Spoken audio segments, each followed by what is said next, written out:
কার কার পাতুরি আইটেমগুলো খেতে ভালো লাগে? আমার কিন্তু পাতুরি আইটেম দারুণ লাগে খেতে। তো আজকে আমি সোনাকরকি মাছের পাতুরি রান্না করব। তো সেজন্য প্রথমে পেঁয়াজ কুচি, টমেটো কুচি, লঙ্কা কুচি, দেন গুঁড়ো মশলা, লঙ্কা গুঁড়ো, লবণ, হলুদ গুঁড়ো, জিরের গুঁড়ো দিয়ে সামান্য সর্ষের তেল দিয়ে আমি ভালো করে মাখিয়ে নেব।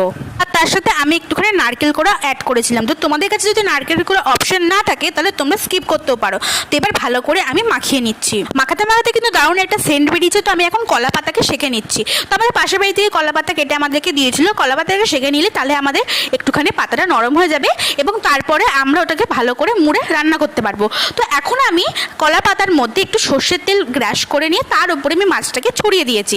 তারপরে দুটো কাঁচা লঙ্কা দিয়ে দিলাম। তার উপরে আমি সর্ষের তেল দিয়ে সুতো দিয়ে আমি ভালো করে আমি ওটাকে বেঁধে নিয়েছি যাতে খুলে না যায় সেজন্য। প্যানের মধ্যে অল্প একটু সর্ষের তেল দিয়ে আমি 20 মিনিট মতো লো ফ্লেমে আমি উল্টে পাল্টে ভালো করে পাতুরিটাকে ভেজে নিয়েছি। তো দেখো আমাদের গরম গরম পাতুরি কিন্তু রেডি। গরম গরম ভাতের সঙ্গে খেতে কিন্তু দারুণ লেগেছে।